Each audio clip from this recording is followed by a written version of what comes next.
Hello everyone. आज हम लोग class 7 history chapter 2 new kings and kingdoms का exercise and inner question answer करने जा रहे हैं। इन प्रश्नों के उत्तर समझने के साथ साथ आप इसे लिख भी सकते हैं। तो आइए शुरुआत करते हैं अभ्यास प्रश्नों के प्रथम प्रश्न से। पहला प्रश्न है सही जोड़े बनाना। First, Gurjar Pratihara. Answer is Gujarat and Rajasthan. Second one is Rashtrakuta. Answer is Western Deccan. Third one is Pal. Answer is Bengal. Fourth, Chol. Answer is Tamil Nadu. दूसरे प्रश्न की तरफ चलते हैं। त्रिपक्षीय संघर्ष में लगे तीनों पक्ष कौन कौन से थे? उत्तर, तीनों पक्ष जो त्रिपक्षीय संघर्ष में सम्मिलित थे वह है गुर्जर प्रतिहार, राष्ट्रकूट व पाल। तीसरा प्रश्न, चोल साम्राज्य में सभा की किसी समिति का सदस्य बनने के लिए आवश्यक शर्तें क्या थी? उत्तर, आवश्यक शर्तें निम्नलिखित होनी चाहिए। पहला, ऐसी भूमि का स्वामी होना चाहिए जहां से भूभाग राजस्व वसूला जा सके। दूसरा, उसके पास अपना घर होना चाहिए। तीसरा, उनकी उम्र 35 से 70 के बीच होनी चाहिए। चौथा, उन्हें वेदों का ज्ञान होना चाहिए। पांचवा, उन्हें प्रशासनिक मामलों में अच्छी जानकारी होनी चाहिए और ईमानदार होना चाहिए। चौथा प्रश्न, चहमानों के नियंत्रण में आने वाले दो प्रमुख नगर कौन कौन से थे? उत्तर, चहमानों के नियंत्रण में आने वाले दो प्रमुख शहर दिल्ली और अजमेर थे। पांचवा प्रश्न, राष्ट्रकूट कैसे शक्तिशाली बने? राष्ट्रकूट शुरू में कर्नाटक के चालुक्य के अधीनस्थ थे।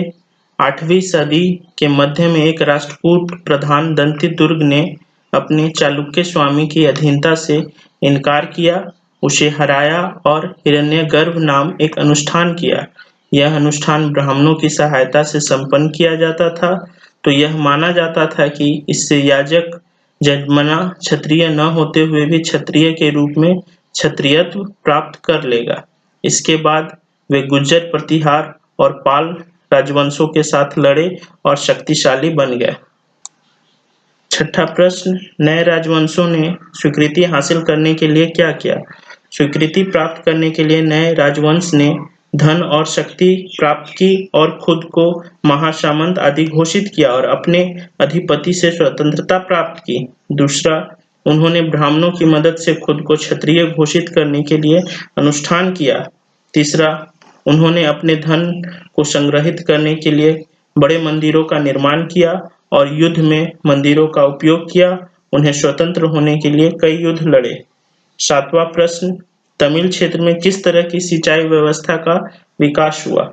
उत्तर, तमिल क्षेत्र में विकसित सिंचाई कार्य थे। पहला, कावेरी नदी के जल प्रणाली का उपयोग कृषि के लिए किया जाता था। दूसरा, बाढ़ को रोकने के लिए डेल्टा क्षेत्र में तटबंध बनाए गए। तीसरा, पानी के भंडारण के लिए कुएं की खुदाई और टैंकों का निर्माण किया गया। चौथा, जल वितरण के लिए नहरें बनाई गईं। आठवां प्रश्न, चोल मंदिरों के साथ कौन कौन सी गतिविधियां जुड़ी हुई थी? चोल मंदिरों से जुड़ी गतिविधियां निम्नलिखित थीं। चोल मंदिर न केवल पूजा का स्थान था बल्कि आर्थिक, सामाजिक और सांस्कृतिक जीवन का केंद्र भी था। दूसरा, चोल मंदिर शिल्प उत्पादन के केंद्र थे। कांस्य छवि सबसे विशिष्ट थी। तीसरा, शासकों द्वारा भूमि के साथ साथ अन्य लोगों द्वारा भी मंदिरों का समर्थन किया गया। चौथा, भूमि की उपज उन सारे विशेषज्ञों का निर्वाह करने में खर्च होती थी जो मंदिर के आसपास रहते थे और उसके लिए काम करते थे, जैसे पुरोहित, मालाकार, संगीतकार, नर्तक आदि। तो आइए अतिरिक्त प्रश्नों की शुरुआत करते हैं। पहला प्रश्न है, रिक्त स्थानों को भरें। पहला, पहले चौहान को चहमान के रूप में भी जाना जाता था। दूसरा, प्रशस्ति की रचना विद्वान ब्राह्मणों द्वारा की गई थी। तीसरा, सामंतों को शक्ति और धन प्राप्त हुआ और उन्होंने खुद को महासामंत और महामंडलेश्वर घोषित कर दिया। चौथा, सबसे प्रसिद्ध चहमान शासक पृथ्वीराज तृतीय थे जिन्होंने अफगान शासक सुल्तान मोहम्मद गौरी को 1191 में पराजित किया। दूसरा प्रश्न है, किताब अल हिंद हिंद किसने लिखा? उत्तर अल-बिरूनी। तीसरा प्रश्न, उर के रूप में जाने जाते थे? उत्तर किसानों की बस्तियां। चौथा, नाडु के रूप में जाने जाते थे? उत्तर गांव के समूह की बड़ी इकाई। पांचवा, ब्रह्मदेय किसे कहते थे? ब्राह्मणों को उपहार में दी गई भूमि को ब्रह्मदेय कहा जाता था। छठा प्रश्न, गुज्जर प्रतिहार वंश के संस्थापक कौन थे? उत्तर गुज्जर प्रतिहार हरिश्चंद्र।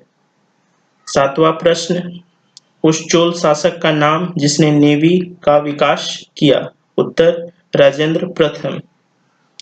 आठवां प्रश्न, वीटी क्या है? उत्तर यह एक प्रकार का कर है जो नकद में नहीं बल्कि जबरन श्रम के रूप में लिया जाता है। नौवां प्रश्न, नगरम के नाम से किसे जाना जाता था? उत्तर व्यापारियों के संघ को नगरम के नाम से जाना जाता था। 10वां प्रश्न, कश्मीर के शासक के बारे में संस्कृत में कविता किसने लिखी? उत्तर कल्हण ने लिखी। 11वां प्रश्न, सोमनाथ का मंदिर कहाँ स्थित है? उत्तर गुजरात। 12वां प्रश्न, सभा किसे कहा जाता है? उत्तर ब्रह्मदेय की देखभाल करने वाले प्रमुख जमींदारों की एक सभा को सभा कहा जाता है। 13वां प्रश्न है, प्रशस्ति क्या है? उत्तर प्रशस्ति अभिलेख वे थे जो किसी या कुछ की प्रशंसा में लिखे गए थे। आमतौर पर इनकी रचना शासकों की प्रशंसा में की जाती थी। 14वां प्रश्न है, लोगों से राजस्व एकत्र करने के लिए कौन जिम्मेदार थे? उत्तर राजस्व एकत्र करने के लिए पदाधिकारियों को आमतौर पर प्रभावशाली परिवारों से भर्ती किया जाता था और पदों को अक्सर वंशानुगत किया जाता था। सेना के बारे में भी यही सच था। कई मामलों में राजा के करीबी लोग ने इन पदों को धारण किया। 15वां और अंतिम प्रश्न है, चोल अभिलेख में वर्णित भूमि की कई श्रेणियों का वर्णन करें। उत्तर चोल अभिलेखों में भूमि की कई श्रेणियां का उल्लेख इस प्रकार है। फर्स्ट, वेलनवेगई गैर ब्राह्मण किसान स्वामी की भूमि। दूसरा, ब्रह्मदेय ब्राह्मणों को उपहार में दी गई भूमि।